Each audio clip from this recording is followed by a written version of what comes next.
Welcome to the Defy the Odds podcast. We have some special guests. We're doing a special project, I must say, and we're excited to share some of that with you probably today.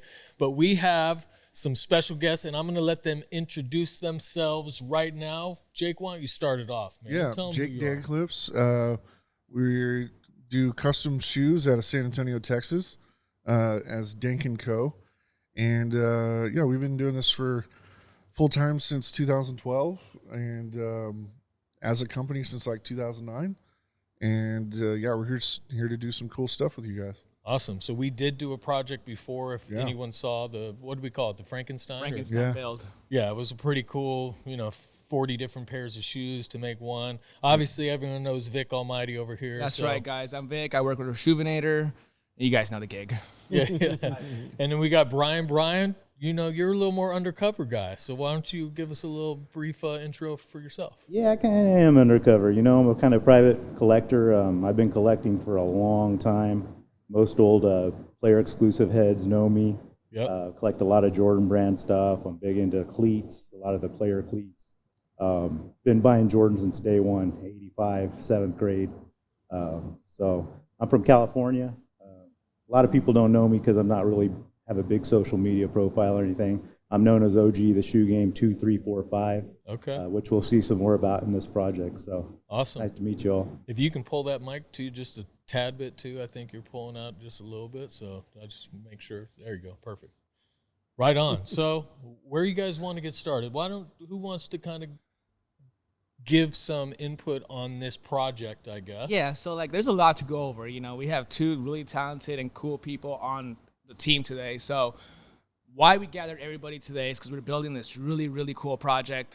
It's this 2003 Jordan 3 Low that Nike made specifically for Kobe Bryant. Not many people know about the shoe. There's only 2 images or so online. So again, and a Jordan 3 Low that never came out. On top of that, so yeah, that exists, but doesn't exist in 99% of sneakerheads. Exactly. And this project isn't easy to recreate. It requires a lot of people, a lot of different jobs for this build.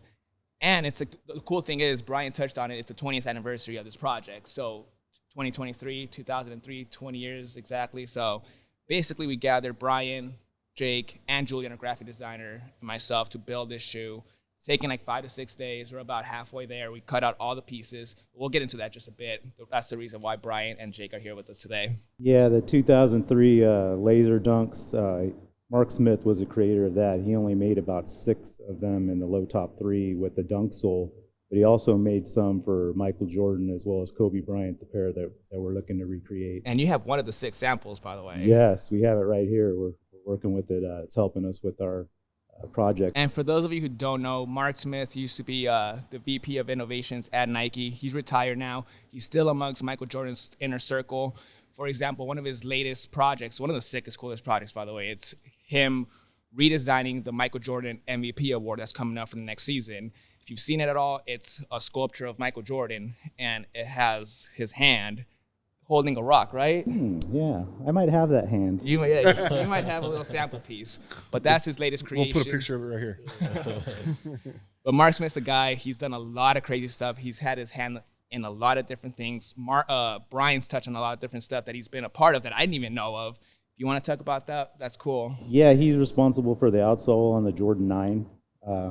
He was originally hired by Mark Parker, and then Tinker pulled him into Jordan Brand, so he worked with Tinker Hatfield.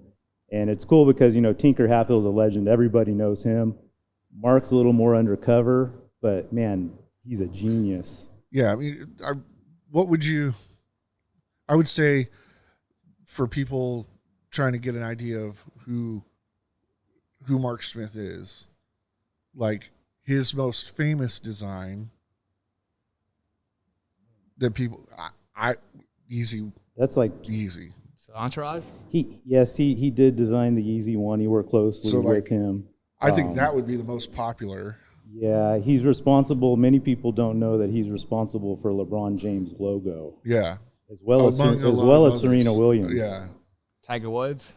Tiger Woods, Mark's wife, is responsible for that. So their family, crazy. Yeah, dope. Incredible artists. So, yeah, it's he's done so much stuff through the years trying and to this fix is something. just what he's like told you that we've learned about, and then there's not much information like online about what it's kind of like how we were saying, like the what is it, the one band, one show, you know, like Nike's this, or one band, one sound, you know, like Nike's Nike. So you don't really hear about all the things that all the people within Nike like have done individually for all these projects. That's not always out there. But like he's told you some stuff that's just like mind-blowing information.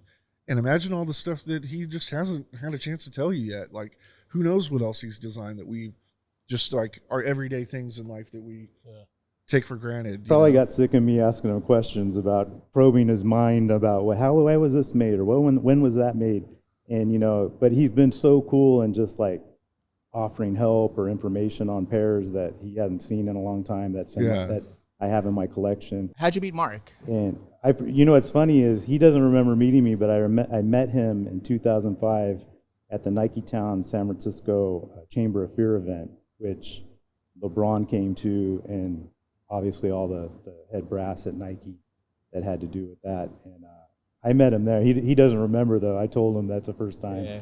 But just over the years, I've connected with him through emails, DMs, text messages, asking him questions about certain pairs or why this was done or why that was done. And I probably drove him up the wall, but he's been super supportive, and like he'll answer me. Not all the time because he's a busy man himself. Of course. So and if you want to see some of his stuff and like follow him, it's Head Check, right?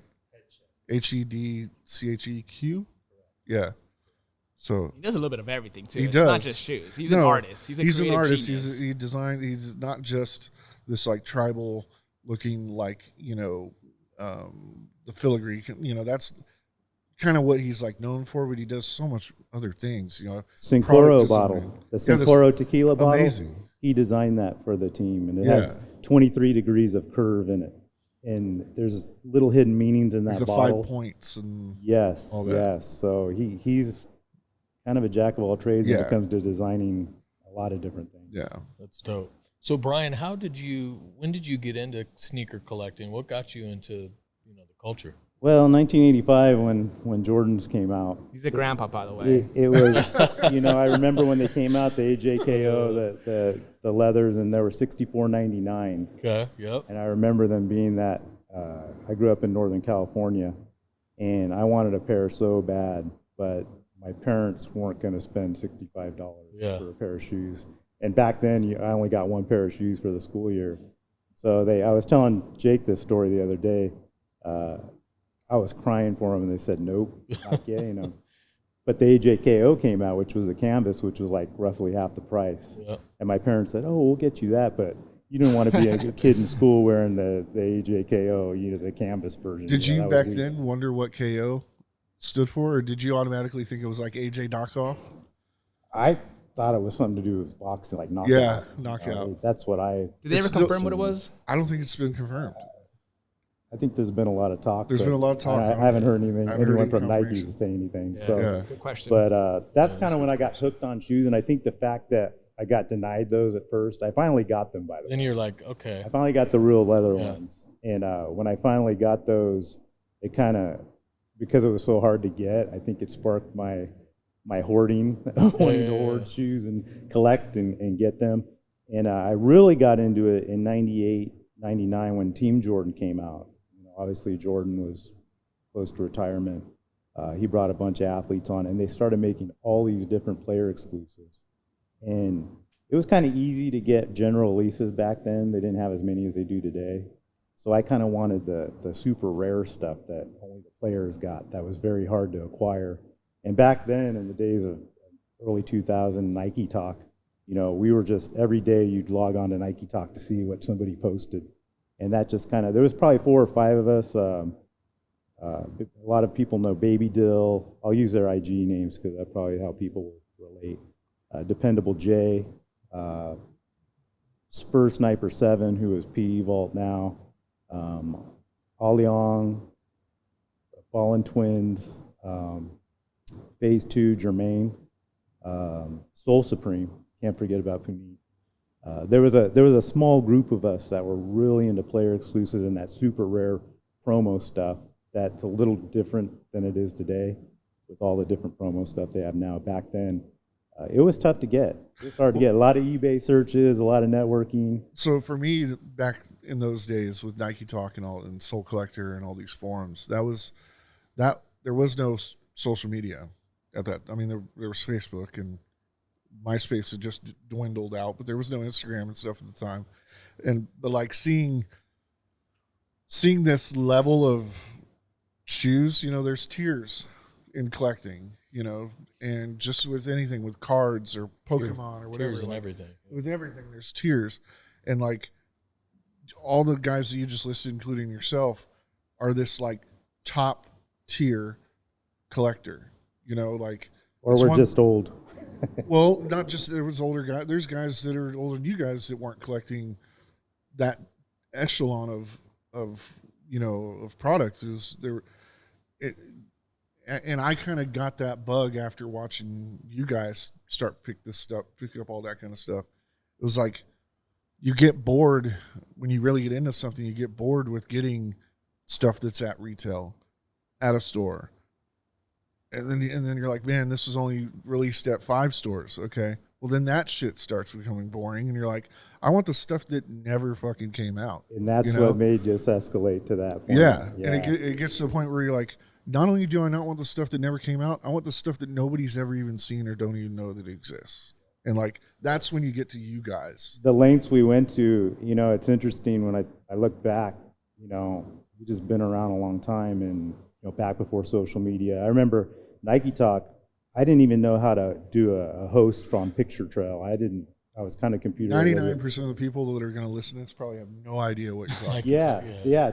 In order to post a picture on the web forum, you had to upload it into like PhotoBucket, and then on PhotoBucket, it would give you a list of links, and you had to copy that whole and paste it URL link and paste it onto your Nike Talk Talk little discussion, and hit send or enter to post it. And when it would post, instead of posting that link, it would post the photo. That was how you would host the photo.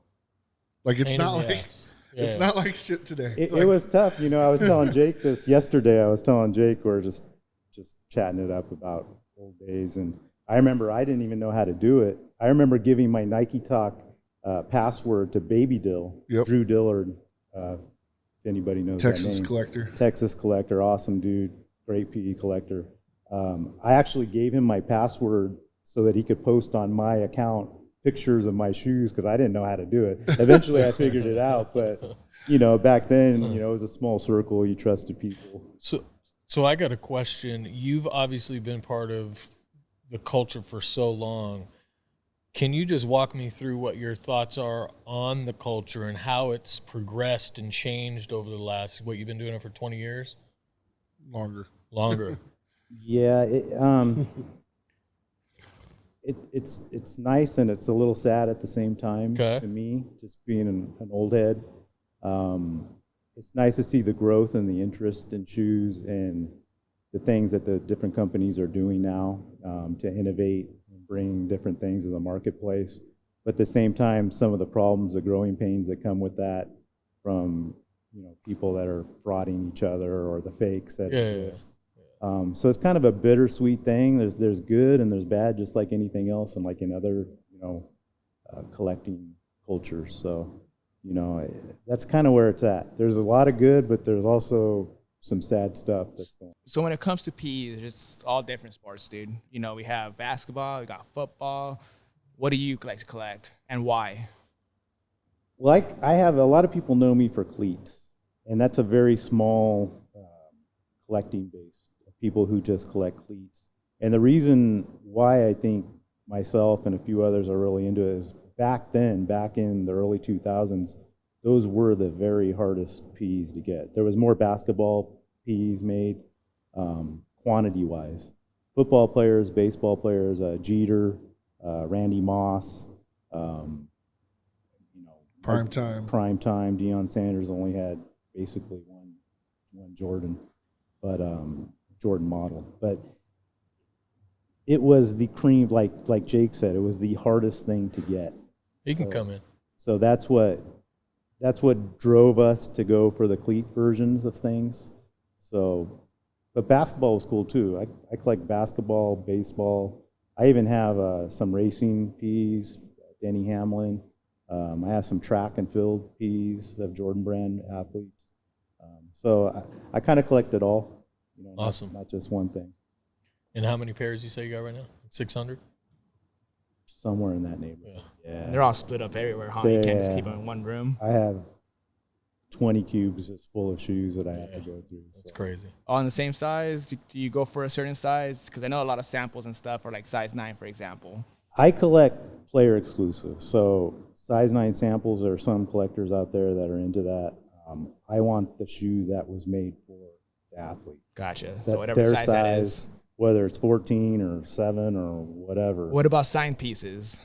Signed pieces, I do have some signed pieces. Do you like signed pieces? Um, Depending on who it is? You know what? Being an old head back in the day, we always wanted a dead stock, no ink. You know, that's kind of how we were back then. We'd actually pay more money for an unsigned brand new pair than a game worn pair, which has flipped Crazy. obviously lately with memorabilia going wild. Right. Yeah. You know, I look back and think, you know, I used to even take off signatures off shoes. Yeah. And now you have to second guess I've been that. hired to do that. Yeah. Me too. If By- you knew how by a many certain person. signatures I had removed or, you know, used Gugon to get off on a patent, you know, get off an autograph, that's what we do. We try to make it look as new as 'Cause possible. A lot of times PEs are, say for most part, for, I guess, you know, some of these players aren't the most notable players, or they're college PE and the player isn't that notable, but they signed it. And it's like, well, I want the shoe, I don't want you to be. but I don't want you a part of it. You know, but it's so like, yeah, I get, yeah. It's like I said, I've different. been It's not- hired to clean and remove that from shoes before. Yeah, I'm not taking off a Jordan autograph No, or a that's- Kobe autograph Yeah. or anything like that. But, get you know, jumped. maybe a lesser player, you know, you might think about, you know. Or for instance, like, you know, you're saying you had a pair that was like a Shaq and Yeah, I had And Peyton. I had a Gary Payton 12 that had a Shaq autograph, which was kind of weird. And he And only that- autographed one shoe, but then GP too. It was kind of, the autographs were kind of not yes, They were that, janky. that throws off the pair totally. It's weird to say that because like if you had one of Shaq's P's signed, that's awesome, you know. But like him on one of Gary Payton's P's, like just makes the shoe strange. And I think on that Yeah. one, you know, I'm close to GP size myself, so I could wear it. I think I'd rather like wear it than have an autograph on it. What about if it's a shoe that's autographed by the player but made out to somebody on the shoe? Well, nowadays you can get rid of the name. You know, Yeah. you can cover over that name nowadays. You know, Vic, Potentially. Vic, I'm sure knows. Yeah, Whatever little projects bit you want to about talk that. on. I've done Vic, a lot of work Vic's for a man Brian. for restorations. I know that. Yeah, I don't have any clients, dude. I've been working with Brian for like 10 years now. Take in very limited stuff. He has some of the coolest stuff I've ever seen, ever. You'll probably never see it anywhere else. A lot of stuff I don't post by request of Brian, and that's okay. You know, some stuff he does let me, like for example, like the Deion Sanders that I just restored. He got them for a great price. They were beat, but it made a great video. We unyellowed them, re-glued them, put new EVA foam, repainted them. It was a good restoration. That was a fun one. But I've done a lot of work for you over the years. Some stuff I don't touch on because I don't know what stuff is okay to touch on. Well, Vic, he's the only one I trust with my stuff, and it's not to say anyone else does it. He doesn't do that. I know Jake Yeah. is incredible as well. But You- some things, you know, you just have your guys. Yeah. as a player exclusive collector, sometimes you get things from sources that you don't want to step on their toes. Yeah. So certain things like I'll never ever post just because I've given my word, and I also don't want to, you know, jeopardize a relationship. Of course. So I'm very careful not to step on toes. So that's why sometimes, like with, I can see Vic's baiting me into going into that. Oh, like where's he gonna? You know, But- when can I start touching on it? That's just how it is in the life of a PE collector. You know, you gotta value your relationships, which sadly a lot of people don't do that today. You know, it's easier. Well, that's a big thing because, like, the question you always get, like, as a PE collector is, like, where do you get your stuff, you know? And that's a question that it's like networking, and it's not like you just – sometimes, yeah, you're lucky enough to get on eBay or Marketplace or Craigslist or something like that and come across some random thing that somebody didn't know what it was. But 99% of the time, it's you doing all this legwork of meeting this doctor that knew this player, or meeting this person that knew this person. Equipment managers. At his equipment manager, whatever. And sending a box of chocolates or something to that person and getting on their good side, and then taking them out to lunch, and then all that, just so that, for the chance that they might get something or know where something is. Yeah, and that's where etiquette comes in. I've been asked so many times, where do you get this? Where do you get that? And you kind of, you don't want to be rude, but you also are like, not want to give up your source. Exactly. And it's just kind of etiquette, it's just kind of like one of those questions you don't ask. Yeah. And not everybody knows that, but curiosity killed the cat. So. Yeah. What's one of the most rare pairs that you have in your collection that you can talk about? Is it one? Rare is a relative word, because there is a ton of one-on-ones. Yeah.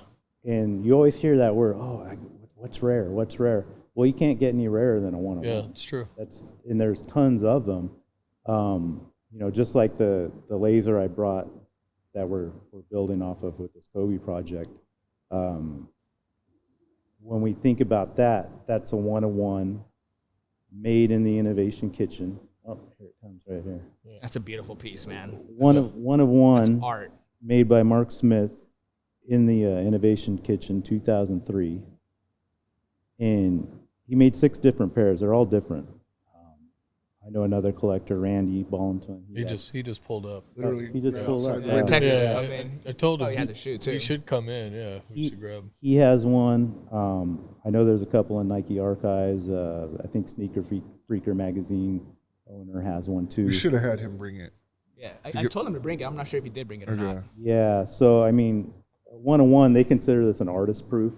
It doesn't have any tagging or anything in it. It's handmade. Have you got any crazy offers for those?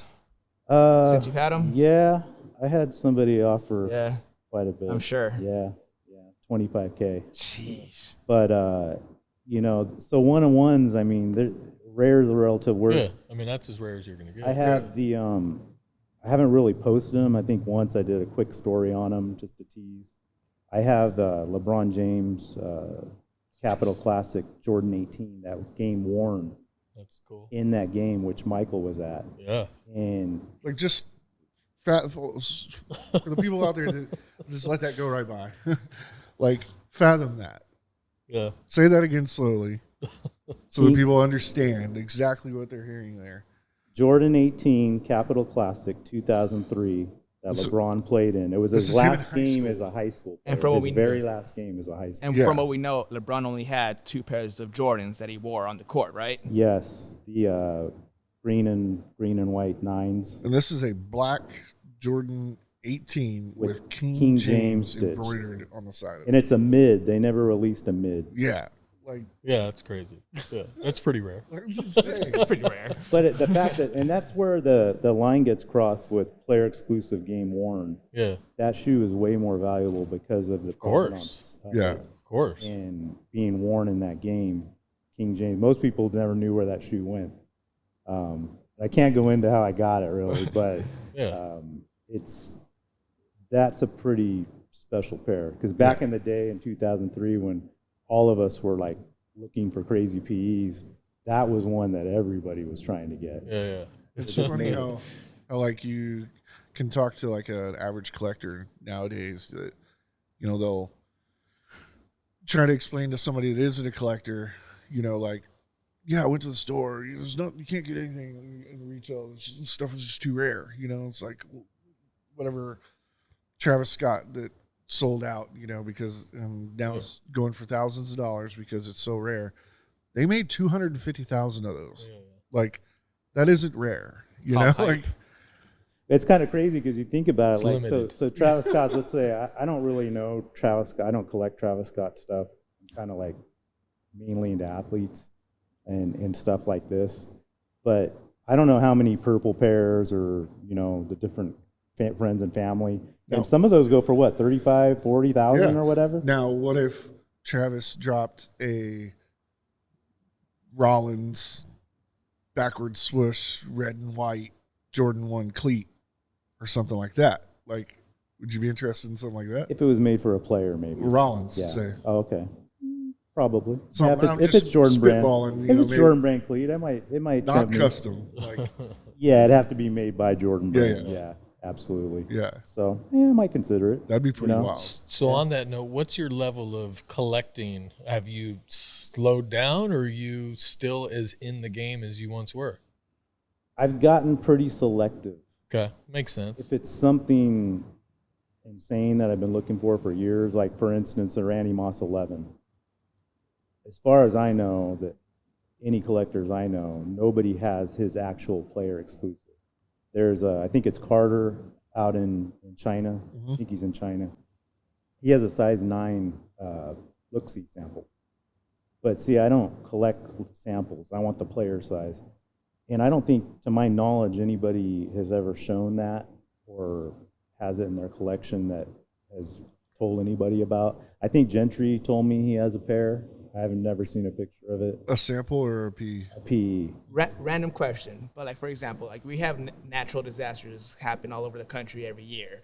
Some houses, buildings get completely destroyed, washed away. Have you heard of any cases where collectors that had Jordan pieces, Nike pieces, lose, historical pieces like this? Got to be somebody in Florida. For sure. I can't say I've heard a collector. I do know, like, sometimes things happen, and I've heard that, some players have lost a bunch of their PEs. One in particular is Earl Thomas. Many of you know, like, his house burned down not too long ago. And I know he had a lot of PEs. Obviously he was on Team Jordan, Seahawks, Baltimore Ravens. So, I'm sure quite a few PEs got lost at some point. there. I know of one in Houston. There was a collector, and I could probably get corrected on this because I don't know if this pair burned or if they saved it. I can't remember, but there was a collector in Houston that his chick would wear to our sneaker shows. It was like a size 5.5 M&M 4 that used to belong to Nicole Richie. And that pair, his house burned down. But I'm not positive if that pair got burned or if that's the one shoe he saved. Ran in there like a dog. Yeah, I'm not positive on I haven't heard. Randy might know that story. I don't know. Yeah, Randy. What's going on, bro? Hey, Randy, did you bring those threes? Did you bring the 3 low? Go home. I'm just kidding. Yeah, So- speaking of Randy, him and his brother used to bug me all the time to buy PEs, and I've known him a long, long time. So they were just kids when I first met him. But it's kind of cool to go back that far with Yeah, we got to bring Randy on the Yeah, podcast Randy too. and his brother Ivan. Yeah. Good dudes. So how did you get into, doing customs? And let's hear a little bit about your story. My brother's 10 years older and always had way cooler shoes than I had growing up. And I took notice of that. Like, I was born in 85, and I took notice of that by 89. Okay. Yeah. I was 4. That's about right. Yeah, and started drawing shoes. My mom was an artist, so I started drawing shoes. And then that was the thing, just like off and on my whole life. And like then getting into high school, get into, beer and girls and everything else. Kind of lose that for a little while, and then You're back into it, though. and then right? kind of got back into it like in college and stuff like that. And then when I started making my own money, and living on my own, and I actually started doing paintings of shoes, like on like portraits that I would sell on Nike Talk. And so they were just portrait paintings of people's like favorite shoes. And I started selling those and fueling my sneaker collection with that. And I wouldn't even dip into my bank account. Like, I would sell paintings, and then that's what would be my funding for my sneaker collecting. Yep. And then I started realizing, like, there's a lot of shoes out there that I couldn't obtain, and that I wanted to make my own version of. And I started realizing, man, if I could paint a portrait of a shoe on canvas, why can't I use the shoe as a canvas? Yeah. And then What year is that?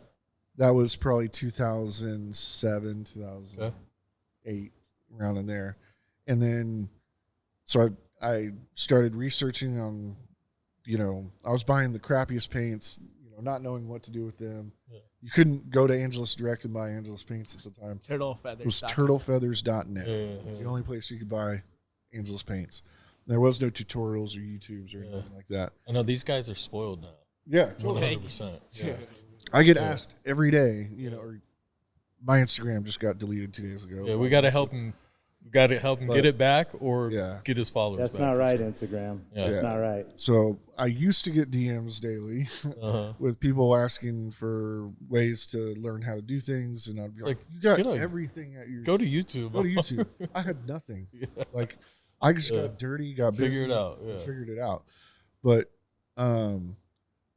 the one shoe that really kind of got me to, like, I guess my first shoe where I actually took time on it and paid attention to what I was doing and kind of did it right was an Orchard Street dunk. So Orchard Street was a store in New York, and they basically in 03, 04, somewhere around there, they bought like 36 or 24 pairs of Brazil dunk highs, and they removed the tongue and flipped them, cut a little hole in the wing, and then painted some pieces orange, the yellow parts to orange, swishes to black, and then they like slung them on. Heard about that. Yeah. They slung them on like telephone pole wires and trees and all over New York City, and then put like wanted posters everywhere to like, get your, find your dunk on whatever tree or whatever, bring it in, and you can get your ashtray and your shirt and your poster and your box or whatever at the store. It was just purely for marketing. Yeah, that's great. And that really was a big influence for me. So I remember when I passed up a pair in my size on eBay, brand new for $600. And I was like, at that point, I was like, I'm not paying $600 for that shoe. What's it worth now? 25,000 probably, I'd say, at Orchard Street nowadays. Yeah. Maybe. Yeah, it's a good investment. Yeah. Yeah. But like, so I decided I would make my own version of that. And there was another dude on Nike Talk, Rolo Tenedo. He goes by Dunks Are Nice. And he was doing customs here and there. But he would do kind of what I was doing. Like, he was making his own version of a shoe that had already come out. Yep. And he'd call it Poor Man. And I love that he called it. So it was like he'd make a Poor Man Biotech or a Poor Man Safari. Did you do the Poor Man Undefeated for us? Did you have Poor Man on there? Yep. Okay. On the back of the tongue, it just said Poor Man. Instead of Undefeated, it said Poor Man. So like any shoe where I would make a shoe that looked kind of like another shoe or like a version of it, I'd call it Poor Man. So that I started with that Undefeated dunk, and I called them like the Poor Man, or sorry, not Undefeated, the Orchard Street. And I'd call it the Poor Man Orchard Street dunk. And like they were on the inside numbered like 1 of 36 or whatever. I put mine as 0 of 36. Yeah. Made a box for it and everything with like cool. 0 of 36 on it. How did it turn out? Pretty good. Great, and I still have them right now. Like, they don't have it chipped or anything. Jake, what's your favorite custom you ever did? If you had to pick one, could you? Or top 3? Are they like children? Top 3. That sounds so many though. That's like, because I know you blew my mind when you showed me the other day. What most meaningful? Because obviously, you like them all, but the most meaningful ones. Like recently, I did a pair for my mom. It was just a simple pair of New Balances for her to wear on a cruise with her sisters. Yeah. It was just super simple. Just had her name on it and a cruise ship on the tongue. It's cool though. And like that was one of the most meaningful pairs that I've ever done. Yeah. What's the one you're talking about? You did some Carhartt. Oh, that was a crazy pair. Yeah, we wanted to recreate an M&M 4. Yep.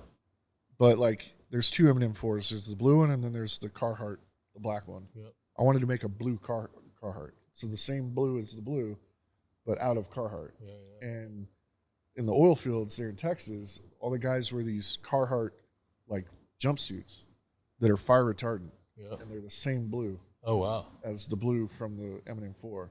So we made a Carhartt Jordan 4 in blue. It was fire retardant material, and we put all the little fire retardant tags and everything on there. And they're bad. They're super cool looking. Good. And then we were like, you know what? Let's take it a step further.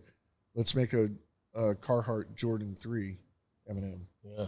So we made it look just like the black, but in a 3. And is that just for you personally, or are you doing that for somebody else? 2 different clients. Okay, 2 different clients. He had me fanboying on that. Yeah. Those are insane. Yeah, I don't know. I'm having a blank. That's kind of the beginning of Dank Co. Where are we at now? Yeah, so then, that kind of started, and then that was like I said, 07, 08, 09. And then, I mean, that's early. How many other people are customizing shoes back then? so there was a website back then called Paint or Thread, still around today, that would highlight customizers. Okay. And the main guys that you would see on there back then was Mosh, Okay. C2, who now is a designer at Adidas, and he was like 15 years old back then. Wow. And he did pairs for LeBron as well. Wow. And then there was like Methamphibian, Sabotage, Lazy was one of them. So there's a handful of people. JBF around that time? JBF wasn't around then. Just yet.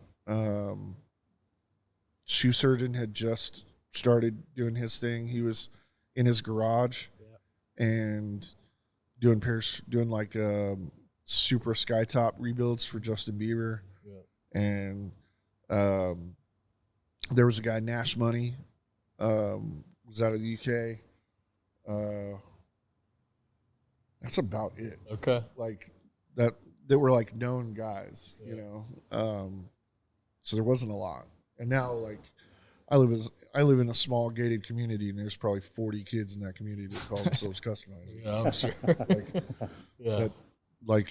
Yeah, I can't even walk to get the mail without kids like going like, "Hey, that's cool. Check out what I made." Yeah, that's fun. That's cool. It's though, crazy man. like how much it's grown. Yeah. So then in 2012, my dad got diagnosed with colon cancer. That day, I quit my job. Okay. That was October of 2012. He passed in October of 2014. Okay. But in that time frame before he passed, he was able to see me do shoes for LeBron and that's cool, man. a bunch of other crazy people that kind of really like fueled things. Yeah. What was your job at that point when you said? Yeah, I was a energy efficiency consultant. So I was in, we're in Phoenix here, and it's like 115. Yeah. But Texas is still hot too. Texas, it would get up to 100 degrees, 105 degrees, whatever. But attics, I was getting in 5 attics a day. Those are 160-degree attics. Yeah. And like I'd get up there, my eyeballs would instantly dry out, and I'd just start sweating. I'd come out like I had no weight on me. Yeah. I was skinnier than you back then. Yeah. And like that was just, I wasn't even doing work in those attics. All I was doing was in there with a flashlight and a thermometer, just checking everything out, and then I'd come down and quote them for the services. So it wasn't a hard job to quit. It was, because, and even my boss and my family were saying for like 2 years before I quit, they were like, "You need to work with this sneaker thing. This is crazy. Like, you need to do this." My boss was telling me that. That's cool. And like, finally, it took my dad being diagnosed with colon cancer for me to realize that, and I quit so that I'd have the free time to like be with him, while still doing my own thing. And even then, after like 2 or 3 months of being on my own, I still had cold feet, and I ended up getting a job for 2 months selling cremations, which was like, it's an interesting, the worst job ever. And like after 2 months of doing that and realizing like I don't ever want to have to look for a job again in my life. Yeah, I'm going to jump into this head first. I'll do whatever I can to be on my own. Like I never want to work for anybody else in my life. Like I don't blame you. Yeah, I hear you. Yeah. Unless you're cool like me, I guess. Yeah. So, yeah, I mean, I started in 2013 customs, and I was on Instagram already at that point. So Dank was one of the first pages that I followed. And, dude, your work was always magnificent since day one. I still go back every now and then when I'm trying to spark a... Can't now. Long gone. We'll Everything's gone. That's true. Everything's gone. Dude, it's true, though. That sucks, He had thousands of posts, though. He Yeah. didn't care about the feed. He would leave it up there. So I would scroll for hours and hours. Then and now, looking at all cool concepts, that does suck. I can't. There goes my. There's stuff that was on IG that I don't have pictures of anymore. We'll get your IG Like back, man. there's DMs I don't know what the hell I'm going to do because there's DMs in there of clients that I've taken their money. Yeah. That's how I was in contact with. I don't have their email. I don't have their phone numbers. Just DM Vic, and Vic will Seriously, forward like the if message. I'll you give you my have- password, bro. if I've taken your money, okay, where's camera here? Which camera? Yeah. If I've Anyway. taken your money and we're not in contact on email, please email me at JW or just reach out through the website. Go to the website and write to me. Reach out through Vic, whatever you can to get a hold of me because I don't have some people's contact information now Yeah, it's wild. that I've taken their money and like I can't, like I could do their shoe, but then what? You Yeah. know? How am I going to get it to them? Well, we'll try to work on getting So- it back, and you know, it's just so crazy. I know we briefly touched on it, and I don't want to spend too much time, but the fact that they can just take you down like that without some sort of appeal or at least conversation And I went with you through is the crazy. appeal process Yeah, it's crazy. and everything, and immediately got the response back saying, "No, we're not going to reinstate your Instagram," saying that I promote or sell fraudulent material or fraudulent product. You can't even protect yourself from that. It's like Yeah, one of it's those wild. things where, like, What- it can't happen to any of What's us. sad about that is on every one of his posts, if you ever seen him, there's always a disclaimer that Bottom. he doesn't have any affiliation Yeah. with whatever. And if I ever do anything that's inspired by somebody else's work, whether it be Off-White or Louis Yeah, Vuitton give credit. or whatever, I give credit to those Yeah. companies. And then I put at the bottom a disclaimer saying, this is a one-of-a-kind handmade piece of work. It will not be duplicated, and it's not in partnership with any other company. Yeah. Like, and even the base shoes themselves are authentic. Yeah. Those aren't even fake. Like, Yeah. I don't fuck with that. Like, Yeah. because of these reasons, you know? And like, Yeah. We'll it's frustrating. yeah. But yeah, I've been following you since 2013, but I guess 2013 to 2023.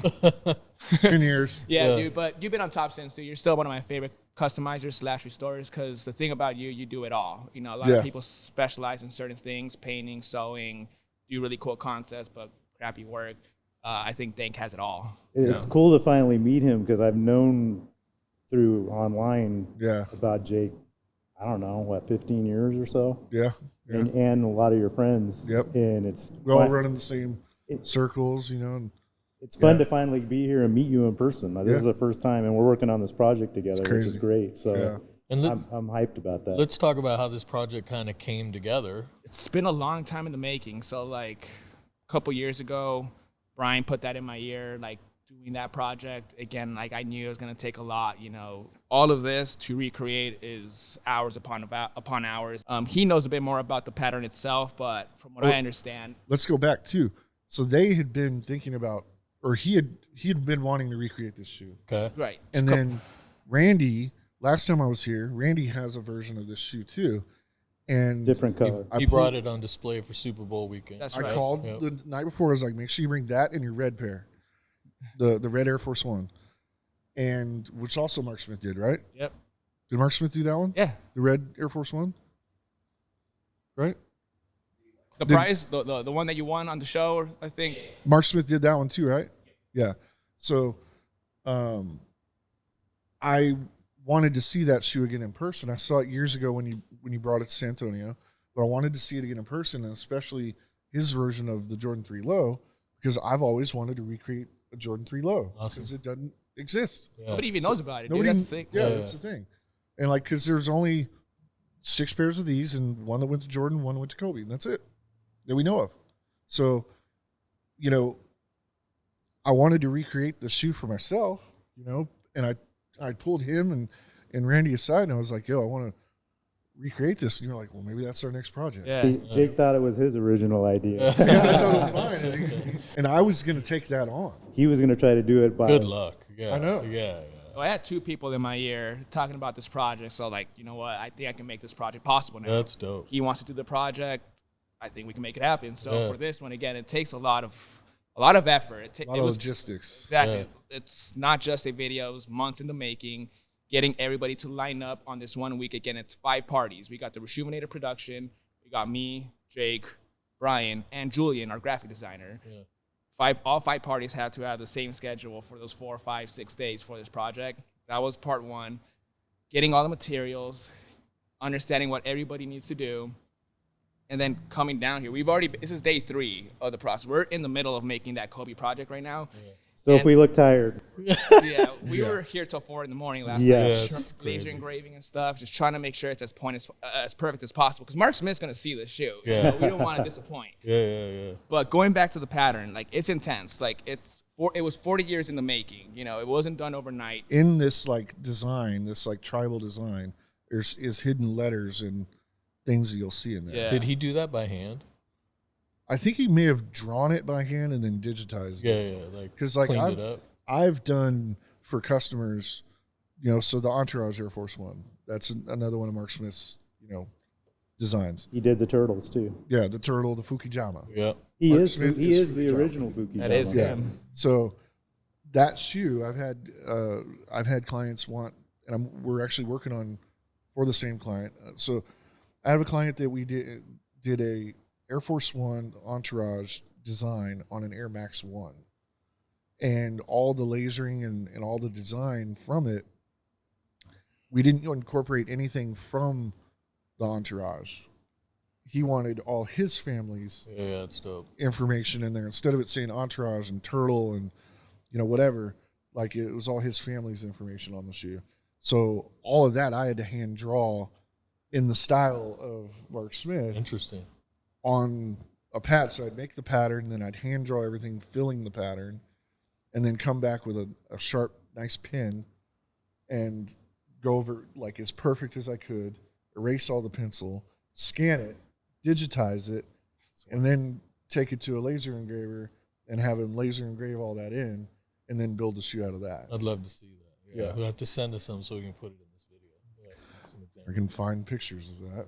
You know, it's kind of cool to back it up about how the project came about. And we also didn't have a front shot of the shoe, so we didn't know what was on the tongue. There's only 2 images online of the shoe. Kobe holding it and up close shot of the back. Yes, kind of at an angle. Yep. And that's what I think when we first started this project, Jake made a good statement to describe the shoe in one word: mythical. Yeah. Because there's only been 2 pictures of that shoe, and that's all we know about it. Yeah. There's Kobe holding it, and then that one that's at an angle, kind of close up.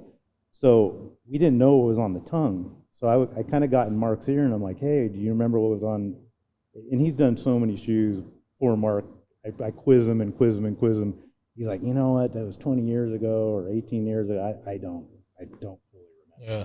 So one day I get a text message from Mark, and he's holding a picture, the only picture he said he has of that shoe that he just snapped after he was done with it. That he had And developed? Yes, and it was from the, yeah, I'm sure it had a stamp on the back of it. But it was from the front, and we could see the tongue and what was on it, which led to us being able to create.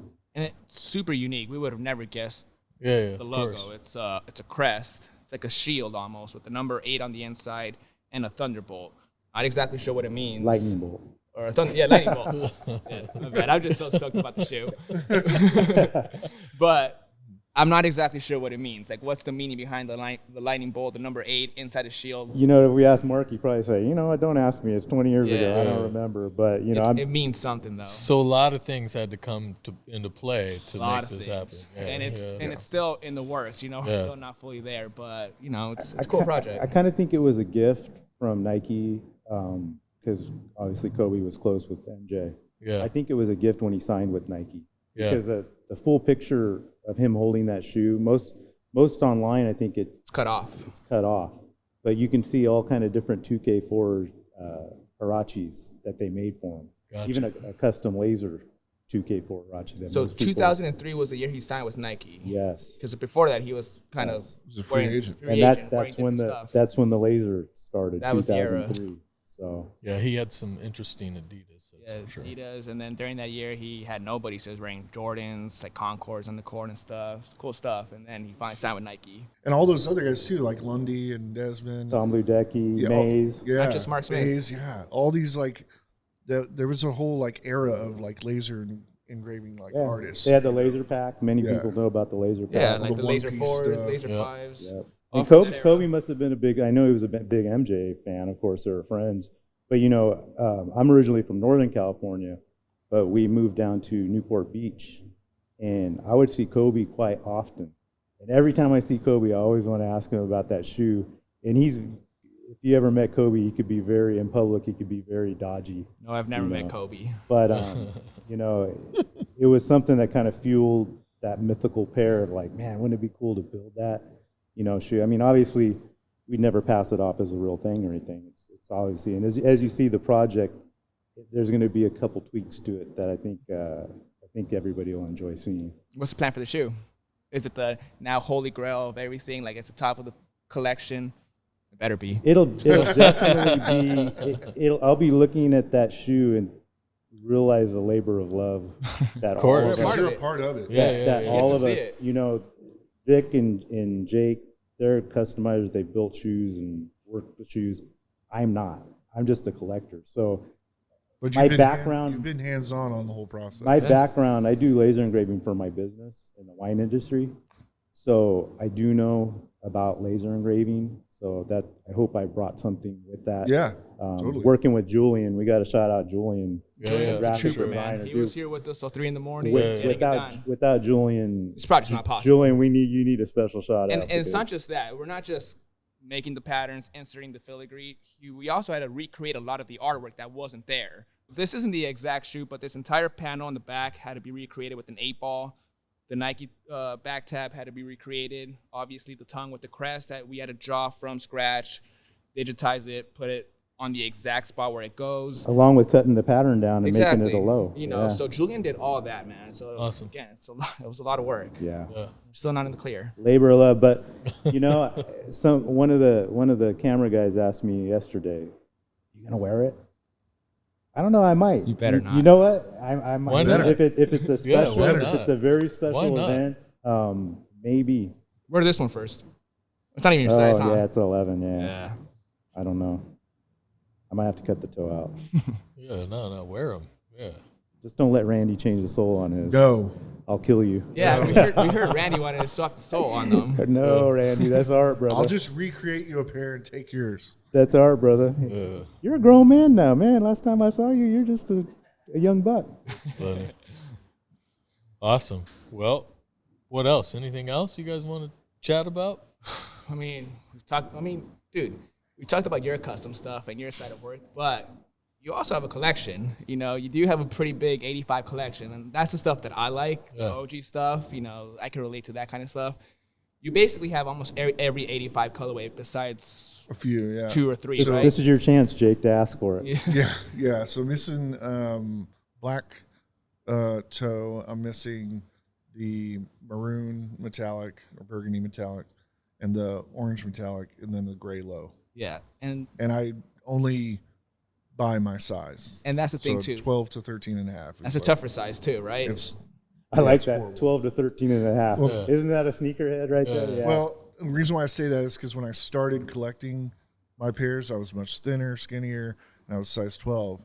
And my foot's length didn't grow, but the width did. So, not that I wear my OGs all the time. I have worn them in different like commercial type settings, but like I want to at least be able to if I want to, you know. And so, yeah, finding a 12 or 13 in those sizes of the shoes that I'm missing are few and far between, you know. Yeah. And I've helped other collectors, like, again, Rolo, Dunkster Nice. He was missing maroon metallic. He completed his metallic pack. He was missing that maroon, that burgundy for a long time.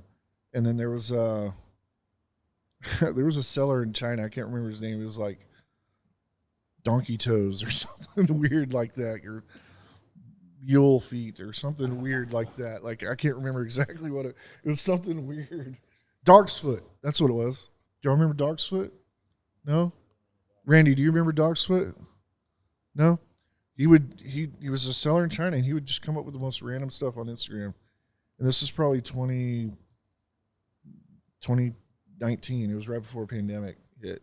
And he posted a maroon metallic in size 9 for like $1,500. Damn, that's it. And I saw it, DM'd him. He's like, yeah, you want it? You can have it. And I was like, I should have bought it, but at the same time, that completed his collection. that completed Rolo's. I was like, you're going to hear from somebody named Rolo. And then I shot it to Rolo. He hit him up immediately. Within 5 minutes, it was paid for. Of course. And Rolo completed his, Yeah, I love your display, though. That's why I bring it up. Just Yeah. you have them all right there lined up. Even that royal pair with the white Yep, Wings the white logo, Wings logo. incredibly rare. And you even got them all for a great price before the hype. Before the Last Yeah. Dance kind of dropped, you already kind of had all those. the most I've paid for any shoe ever was $2,800. What shoe was that? That was a black metallic. And that was in like 6 months of payments. I paid for that. Yeah. But yeah, all the other OG ones weren't even remotely close to that. I don't think I paid $1,200 for my purple metallic, but nothing else even close to that. Nothing even over $1,000. Solid investment. Yeah. Yeah. It was all early on buying, That's key. Yeah, And- after and the also- Last Dance, Yeah, Things went I haven't crazy. bought a pair since the Last Dance, Yeah. but a lot of them, like Black and Red, Chicago, Royal, UNC, even the Kentucky, the Gray, the natural or whatever. All those pairs I've owned probably 5 to 10 pairs of each of those, and would buy them, upgrade it, and just get ones a little bit better. They're all the same 12 or 13 size, but I would always buy one and then find another one and buy that and then sell the next one. You can buy the next one and sell that, and just keep getting better versions of them. And over the years, there's been lulls. Yep. Sometimes it's like the popular thing, and then Yeah. people start like selling them off or whatever, and then it'll come back. I think like Steve mentioned with the Last Dance, it kind of Yep. like reignited the. Oh yeah. And it hasn't gone down since. Yeah. It's been That's getting not going to. Yeah. Yeah. more and more. One thing I do want to touch on, though, dude, is your shoe. The last time you were out here, you brought in a sample size 9. Yeah. I tried it on. It was freaking sick. How's that coming? Good. With this whole Instagram thing, we might be having to push things back. I don't know. We'll see. But yeah, we have our own silhouette, our own shoe dropping. It's going to be very similar to how Mosh does his. It's the same factories and stuff are behind it, and it'll be a pre-sale kind of a thing. But we're calling it the cutback, and that's, to make a long story short with that, the inspiration behind it is I've always been obsessed with like surfing and water sports and beach and stuff like that. And the cutback is a maneuver in surfing where basically when you get ahead of yourself on the wave, you do this like cutback, this like S curve, to bring you back into the right position in the wave. Like reset yourself in the wave. So yeah, so on a wave, basically, you have like this sweet spot, and if you get too ahead of yourself, you're not in the best part of the wave. And this cutback, maneuver basically repositions you back into the pocket, or right in the curl is what they call, like the best part of the wave. And we kind of, metaphorically are looking at this shoe, to do that kind of same thing with us. We kind of want to reposition ourselves in this market, and be able to, this is like the next phase of Dank Co. Is our own shoe and our own production. The goal is to have a drop every month, and then hopefully things are looking good to where in April we do some really cool stuff where we're going to drop 2 starting that month. So that's as long as things are, as long as they move smoothly, and we're hoping they will. But this whole losing an Instagram account has definitely thrown a damper into that. But this is fresh. Any plans for an all-white So- sneaker for me to customize? Yeah. All right. Yeah, we can do that. I don't want to directly copy what Mosh did, where he like made a canvas, but When can I don't expect know. my sample pair, Jake? Whenever I get mine, because I'm having them all made 9.5, sample sizes right now. So we will start, the seeding phase here. Supposedly the first colorway that we're dropping, that sample has been shipped to us. So hopefully it's, next week when I get home, hopefully that'll be there. And if, as long as it's good, then we're going to start creating content with it, and we'll start the seeding phases. So we'll be contacting like friends and family and stuff, to seed to, and some people I've worked with, we'll get them to hopefully help promote and stuff like that. So it's a whole new process that I've never done and don't know what to do and Well, if there's do it. anything we can do to help come close to launch, please let us know. And I will Let us say know. this: the shoe is unique. It's nice. It's you a know, good. it's Yeah, we were not going a- over it right before this It's podcast. not a dunk replica. it's a good-looking shoe. You know what I'm saying? It's a Yeah, good it's- shoe. It's it's- comfortable. It looks Completely- comfy, super comfy. Yeah, it's completely like it's a off the dome design. It's nothing fraudulent, you know. Yeah.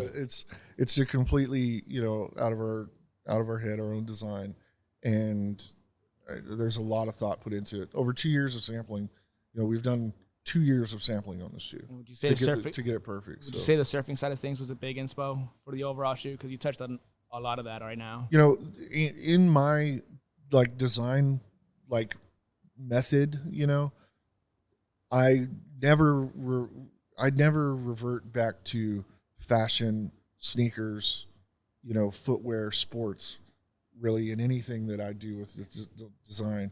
I try to attack it from other things that I've been influenced by over the years, heavily with like cars, sneaker design, like people like, you know, Jesse James and Chip Foose and, you know, all these like hot rod builders, and then like surfing and, you know, even like just beach, you know, and like nature, more inspiring than the actual like sneakers and stuff like that. Gotta So pull creatives. it's a different approach, and hopefully we'll bring a different, you know, aesthetic to everything. So You pull inspo from other joys in your life. yeah. Yeah, that's cool. I don't know if we got time or we might, but I mean, the story you told us about how you got with LeBron was pretty amazing. I don't know if you can do a condensed version or if you want to kind of describe that and how you got to, you know, start working with LeBron. Yeah. So again, I'd never at that point done any kind of celebrity or athlete shoe. Yep. And I had somebody contact me from Miami, and this is when LeBron was in Miami, and this person wanted to do a custom shoe, and we ended up, you know, talking on email a little bit, and then lost contact. Then I hit him back and asked if he still wanted to do it, and he was like not interested in doing the custom shoe, but he said that he would be in San Antonio whenever the Heat are playing the Spurs in the playoffs. So, and he asked me to pick him up from the airport. It's interesting. Yeah. Yeah. I have no idea who this person it's is. I wild. have no clue. And, you know, I'm a year into going full time, and So this is know, pre-Instagram. this is like maybe 6 to 8 months in the Instagram. Okay. Very early. Yeah. Like Instagram was probably a thing for a year and a half. yeah. But I, at that point, was Android. I don't know if you remember, but Apple got it, and then Android got it like 8 months later. Gotcha. So, like, I was still new into it Yep. at that point. And I have changed to Apple, just to put it up. Okay. Good. I'm Smart not man. Android. Smart man. Yeah. But, yeah, so he had hit me up, wanted to do shoes, and I hit him back. He didn't want to. Then he said that he was going to be traveling here, and he asked if I could pick him up from the airport. At that time, I was driving this like piece of shit Kia. It would just shut down randomly. You'd be going 70 miles an hour on a highway, and the whole damn thing would just shut off. And you'd have to like, power steering was off, brakes are off. Oh, You just man. have to crank it and come to a rolling stop. Luckily, I have the e-brake to do that. But like, it would just, you know, it was horrible. And I still agreed to pick him up. And they ended up losing his bag, so I ended up taking him around San Antonio, taking him out to eat, and just showing him a good time until they called and said his bags were ready. It's just some random guy too. some that random dude don't even know. Yeah. comes. yeah, He's yeah. like 28-year-old Cuban dude, Okay. and he's like super cool guy. Yeah. You know, he was awesome. But like as we're hanging out together, he's like saying that he's a yacht broker in Miami, and he's among other people LeBron's yacht broker. And so I thought that was wild. And we end up going, finally his bags got ready. We go to the hotel. You know, I end up like calling a buddy and like parking, you know, like it was dark by this time when I like park. I called my buddy JD and I'm like, yo, like this dude's like connected with the Heat. Like he's traveling with them. Like he said he's going out to eat. Did with you them. think he was full of shit at any moment in time? I'd never met anybody like that before. Okay. Like, so I didn't know, you know, Okay. like I'm like, so I kind of parked and I just wanted to like see, because he said he was going out to eat with LeBron and a couple of the guys. Yeah. So I parked, and sure enough, like I see LeBron, D-Wade, a couple of Ray Allen, Mike Miller, and him and a couple other people that get into like a short bus. And sure enough, they go to Maggiano's and eat. And then I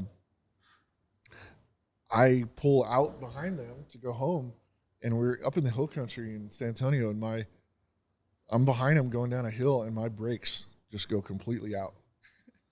The car's still running, but the brakes, my pedal goes all the way to the floor. Oh boy. And I'm right behind this bus with like LeBron, Ray Allen, D-Wade going downhill. They're at a stop sign. Can you imagine? Yeah. And they go pulling away right as I come rolling up. Oh, and man. like I pull the e-brake to come to a stop. My breath is cold. I'm like freaking out. Oh yeah. I drive all the way home like that, and pulling the e-brake to come to a stop everywhere I need to come. Jeez. Imagine being the guy that gave LeBron James whiplash. So I the whole team. The whole team. But I get home, and later on he calls, and he's at Maggiano's, and he's like, "Hey, bro, I'm showing LeBron your Instagram. You know, he likes your shit." Yeah. He's like, I can hear LeBron say, "Tell him I want a custom Air Max 90." Yeah. And I'm like, "Yeah, tell him. Shit, we can do that. Yeah, hell yeah." Yeah. Stoked. And he's like, then I hear LeBron say, tell him that when we beat the Spurs, I want a custom LeBron 10 to commemorate my second championship. And I kind of was set back by that a little bit. And I was like, well, tell LeBron that I'm a Spurs fan and that if that happens, that he needs to send me a shoe, and like if he wins, it's on me. Yeah. You know, and I'll do the shoe. But he has to send me a shoe. If the Spurs win, he's buying a custom. Friendly bet. And I hear him say bet. Yeah. And so yeah, fast forward, they end up winning. Yeah, of course. And so Didn't he ask you for a barber too? yeah. So the next day, I woke up and got my brakes fixed. And then later in the day, he calls and he's like, "Do you know a barber?" And I knew a barber, and I had to convince him to come out to the hotel the next morning, like early in the morning. And he had no idea who we were cutting. Yeah. You know, I didn't either. And I just told him, I was like, it's going to be worthwhile. You know, like, I don't know. Yeah. No expectations, but it could be a good move. And the first person that we ended up going to his hotel room, the first person was Juwan Howard. And he peels off $250 for him. And then the next person we go in. This is your boy looking at you like. Yeah. And the next room we go into is Randy Mims, who's one of the four horsemen with LeBron. He manages his day-to-day. Yep. And we walk into his hotel. He's in the shower, and the whole place is like steamed up. He's got beats blaring. There's incense going and stuff. And we get in there and we chill, and he comes out of the shower and daps us all up and sits down, and he starts cutting his hair. And he peels them off like $250, something like that.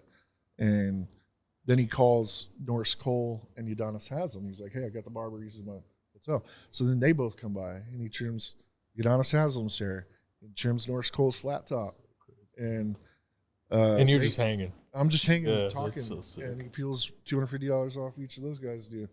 And like so many stories were told. We were in there for probably 4 hours, you know, something like that, like most of the day. And then What a cool experience. it was a great experience. Yeah. And So again, the moral of the story is, in San Antonio, Jake's a limo driver. Yeah. He's a shoe customizer, and he also can provide a barber for you. So yeah. And we one-stop shop. afterward, we ended up, he was like, "I got to run some errands now." He's like, "You're from here, right?" And I was like, "Yeah." He was like, "All right, you're driving the Escalade." So he calls down, has a black Escalade pull up, and we end up going to the mall. He wanted to get his Audemars watch Sonic cleaned. Yep. And LeBron's family was coming into town, and he wanted to buy groceries, and he wanted to go to Freddy's Frozen Custard and get a steak burger because he had saw the sign coming in. Yeah. And so we did all of that. We go to buy the groceries, and he sends me to go get a cake. It's Bronny's birthday. So I go get a cake. How old? What year? This was 2013. Okay, so he's So 10 years. 10. 10. Yeah, something like that. Okay, So he's a kid. yeah, I literally get a birthday cake and little Hispanic lady behind the counter is like, "What name?" Yeah. BR. You know. Can you imagine? crazy. Yeah, it's so sick. And we end up taking all that to LeBron's room or the room where a lot of his family. There was multiple, and he's out playing golf at this time. So to this day, I've never met him. Oh wow. Yeah, but I still am in touch with Randy and a lot of his crew, Tristan Thompson and Rich Paul, all the guys that he runs with. Like It's a good thing you said yes to picking him up at the I know, it airport, changed my huh? whole life. Oh, of course. Because then, he won and they delivered the shoes. Randy hit me up. I need your address. We're gonna send these shoes to you. Yeah. So they sent the shoes, and then we customized them. And you did other players, I'm sure that We did, yeah. We did D-Wade's. In fact, we did a couple pairs for D-Wade where he was supposed to wear them in an All-Star game, but he had hurt his knee and ended up not wearing them. But then he ended up wearing them at like some banking event or something anyway. But like, yeah, that just caused the whole domino effect. Yeah, that's awesome. But he ended up. I delivered the shoes to Randy, and then Randy ended up calling me the day he dropped them off at LeBron's house. And he was like, he called and was like, "Hey, dropped off the shoes at LeBron's house." He came out like rubbing his eyes, like just woke up. He was in his underwear, and he put the box down on the countertop with my business card. He was like, "We'll see what happens." Yeah. I was like, "All right, cool." That night, I'm at the house or my apartment, and I have a bunch of people over watching kids, movie kids. Yeah. We're watching kids. My phone's on the charger in the bedroom, and it just starts middle of the movie. It just starts going bing, bing, bing, bing, Uh-huh. bing, bing, bing, bing, bing, bing, bing, bing, bing. And I'm like, "What the fuck is going on here?" Yeah. And then the phone starts ringing and ringing and ringing, and before you know it, my buddy Shabby in Virginia, Decade Footwear, he calls and he's like, "Bro, LeBron posted you on Instagram. That's Shouted you out and everything, Yeah. tagged you, posted the pictures of the shoes." I'm like, "What?" yeah. I go to it, like I probably had like 500 followers at that time. Yeah. You literally refresh and you see it 50,000. just keep going up. What Yeah. did it jump to at the end of It a few days or whatever? went up to like 2,500 or something like that. Okay. Like at that, he's got like 80 million followers now, but like or 100 million maybe. no different 10 years ago. 10 years ago, he had maybe 1 million. Yeah. Which is still crazy. Yeah. I think, but like totally different than now. But yeah, and then again, like I said, I kept in touch with those guys. But later, a couple months later, that summer, is media day. On media day, the media day is literally for like there's NBA media day, and all media outlets have people at all the arenas. And so it's like all media outlets, like they clear out, a huge space. I think they do like 5 teams a day or something like that. It's like a whole week.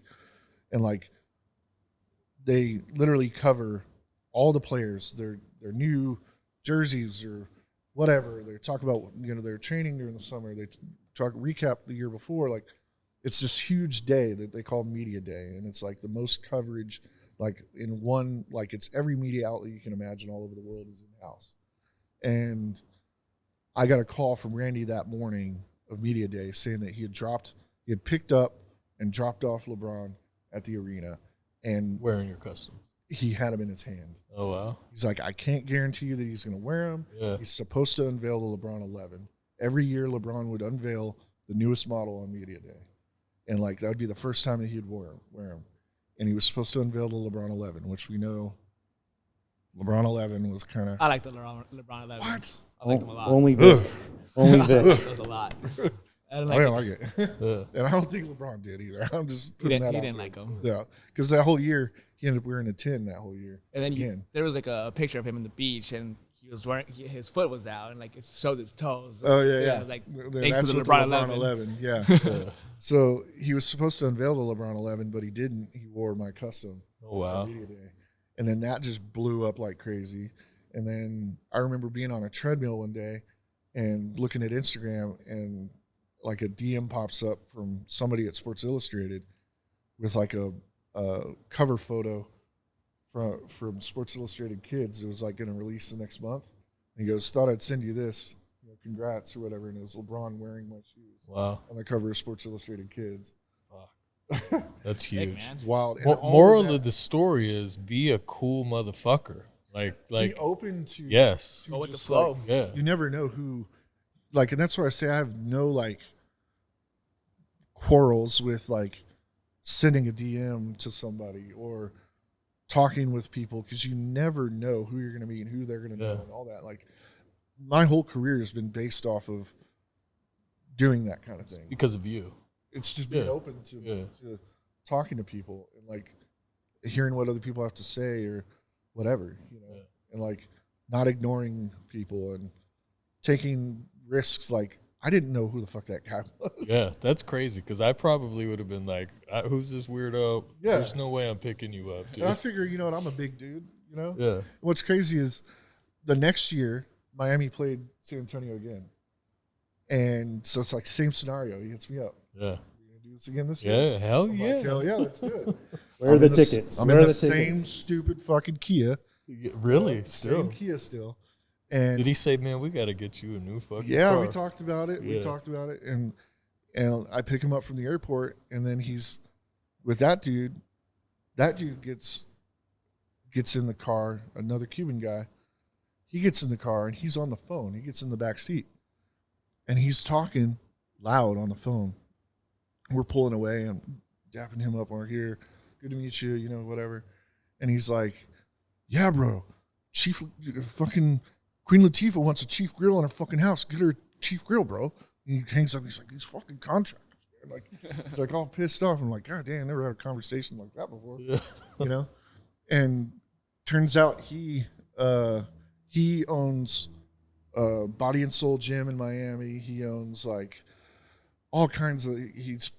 Turn to find out his wife is part owner with Pharrell in BBC. Gotcha. And they're riding in the back of your piece of shit Kia. yeah. So that's how we ended up doing shoes for Pharrell, That's awesome, and dude. we've done shoes for him, for his gym, for his other business. And I think he's part owner of with the hotel with him and what's that dude's name? The King of Miami? Grutman. Grutman? Yeah. So it's that whole connection is just Yeah, that's awesome, dude. but it's, yeah. I know last time you were out here, we were talking about, the list of athletes and, stars. It's crazy. Yeah, it's so crazy. Yeah. I can't even. Yeah, blessed. And it's all because of that one interaction. Yeah. Yeah. And putting out good work and being consistent over the Yeah. years. Yep. All right, so before we wrap this up, this podcast is sponsored by Can Do.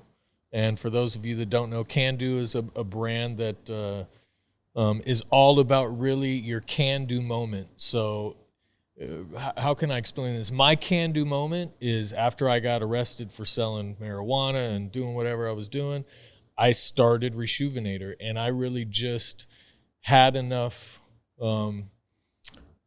what's the best way to explain it, guts and just drive to just go all in and just go for it. And that is my can-do moment, changing my life and going on a new path. So I'll start with you, Brian. What would you say, do you have a can-do moment in your life that really changed the course of your life, or just a really, something that you're really proud of, that you overcame something or really challenged yourself? Wow. They didn't prepare us for this, just so everyone knows. So it's kind of a rush of things. I think something that I'm most proud of, and I think it's a can-do moment that's lasted nearly 32 years now, is marrying my wife, Andrea. We got married very young. We were married at 20 years old. Okay. And this November, we have our 30th wedding anniversary. Congratulations, man. Thank you. Thank Yeah. you. And she's a beautiful woman, best friend. We work together, or we're together 99% of the time. Wow. In fact, she's back at the hotel right now. I know she's dying because we're not together. But marrying her, and then we live in a throwaway society where people throw away things, including marriages. Of course. And being married at 20, Lots of we challenge. look back and we think, we had no business getting married that young. Yeah.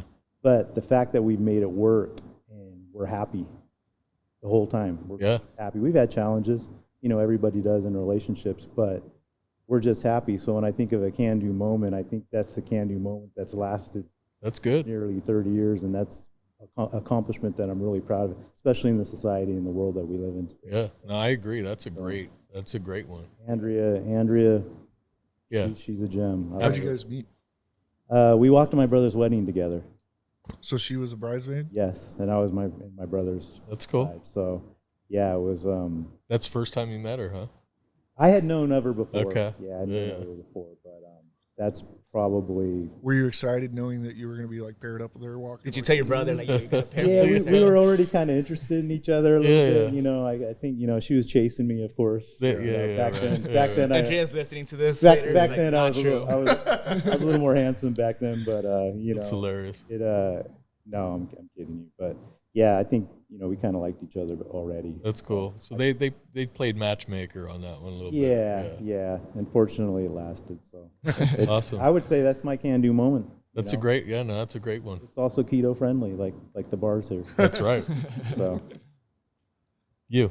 Can-do moment. 8 years ago, doing my first video here at Rejuvenator with Fran. That was a big moment, man. Never been in front of the camera.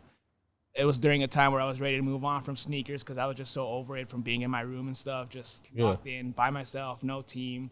So when, you know, Fran and Rejuvenator knocked on the door, you know, that was a cool moment because they offered me an office space alone, being with other people in a building. That was I thought that was cool. And then that day, though, when it was time to start filming my very first video, I thought I had it. And then the lights go on, and then Fran's like, 3, 2, 1. I freeze, dude. I freeze. Yeah. And you guys could go back and watch that first video. It's like the most awkward thing ever. I've never done that. Fran's over here laughing, by the way. I will tell you that I was in the office right next door, and I would hear him The wall try is to thin. get it out, like take after, just one more time, one more time. Nothing's changed, by the way. I'll get out to the 5th try now. Before it was the 20th try. Oh yeah, I mean, he's gotten so much better. And I still suck on camera, but back then, dude, it was rough. But that whole first year, 2016, dude, I hated getting in front of the camera. Yeah. Like, I like doing the work. I like the outcome of the videos. I like what came from it, but So you're much more comfortable in front 100%. of yeah, You know, I still suck. He had But, some nice bloopers on our project, our production. So Oh yeah. but that's definitely my biggest can-do moment. Everything changed from there. I love what I do today. You know, if I didn't do what I did 8 years ago, we wouldn't be here today. Yeah, You know, working on this project. There's more can-do moments. So what about you? I was just saying, y'all should definitely do a blooper reel, and just like a whole video. I've been on its telling own. Fran that for That would we be have done awesome. some blooper reels, but yes, there's lots. I I think mean, it's like a sole episode that's just like maybe not a full episode, but like 10 minutes, yeah. 8 minutes. Of There's just plenty. bloopers, not just from him, but from of everybody. Yeah. Oh, I got mine. That's but for F sure. bomb from me, Jake had a Nick. few the other day. Oh yeah, yeah. It's funny because when the camera is off and we're like, you know, practicing, It's all smooth, huh? all smooth, and it all comes out, and he goes, "All right, rolling." We're like, but like You forget everything. It's different. we forget everything that we were talking about. So my can do. So like, I guess you're in the sense of like, It can be anything, Like- just something that you're proud of that either you've overcome or that's the way I look at it. It's like doing something that I did not think I'd be able to do. yes, 100%. So for me, have you ever heard of Angel's Landing I've heard the name. in Yep. Utah? Yep. Heard Okay. of it. Angel's Landing is It's like a 4-wheel drive. no, No. it's like 4 fingers and Rock climbing. Oh, okay, Rock got you. Yep. And in 2017 or so, I went to Utah with a couple friends, and we went to Zion. And they were like, "Yeah, we're going to do this hike tomorrow morning." Yada yada yada. They didn't tell me what it was. Okay. They knew. Yeah. They knew that if I knew, I'd probably check it out. Yeah. You know. So they didn't tell me what it was. So the next morning we get up. they are like dressed for battle. Okay. You know, like they got sticks, they got backpacks. They're pros. They're pros. Yeah. These two buddies, they know what they're doing. They go around doing that all the time. You're wearing flip flops. I'm wearing.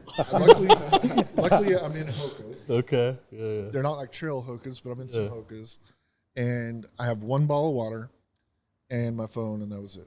Okay. They One didn't. bottle of water. They didn't. Yeah. They didn't like. prepare it. Okay. And Fuckers. but they brought with them extra poles Gotcha. and a ton of water. Okay. Completely knowing. So they Now knew. you bring your own. Yeah. Awesome. And we get started on this hike, and it's so.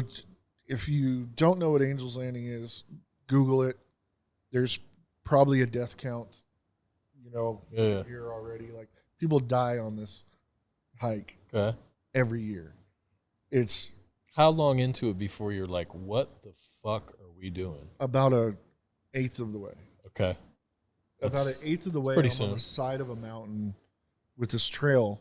It's a walking trail, Yeah. but it's dug into the side of the mountain, and it just like kind of scissors up this mountain. And I'm thinking this top of where we're at is another 100 yards above us.